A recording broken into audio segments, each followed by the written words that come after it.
I'm your friend, Dr. Charles Apoki. I have some people around me who are always broke, always borrowing, always finding it difficult to pay. They never leave one level to the other. And I tried to study them.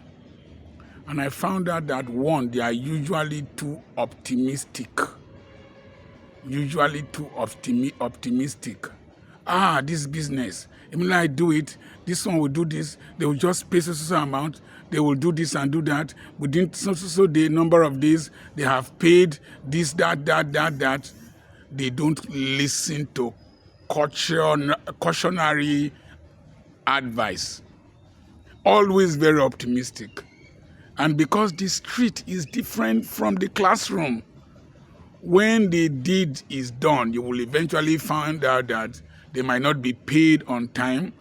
One obstacle might take place, one government policy might change, and you find out that they are stuck.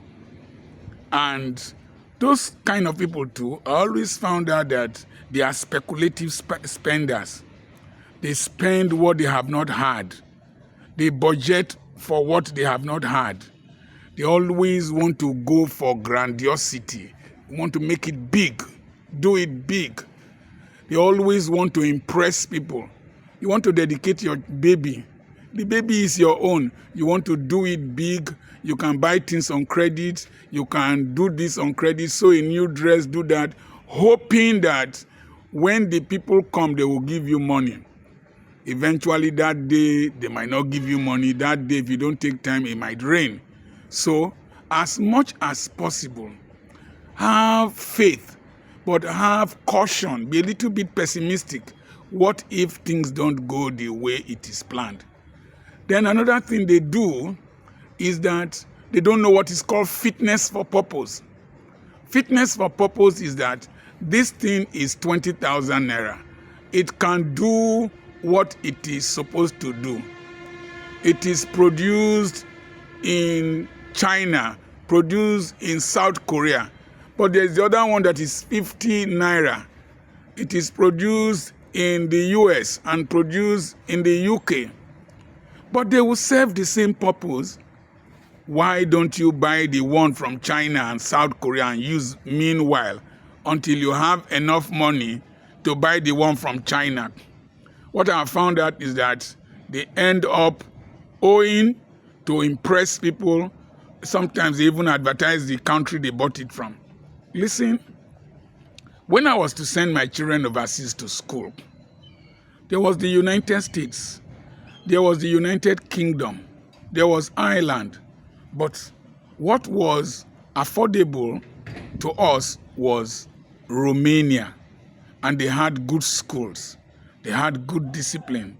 And so I sent my children there and paid about 1/5 of what I would have paid in the UK or paid in the US. Today, those children have graduated. They are working. They are earning. So one of them has migrated to Germany. It's a German citizen there. And those countries have joined the EU. So I was not owing. I was not under pressure, though I sold some properties to train them. But I have achieved my aim. I sent them to the United States for holidays, sent them there to work. One went twice. So they've been to the United States, had the experience of working in the United States. My purpose of having global children was achieved, but in an easier and cheaper way. So you must not also imitate your mates.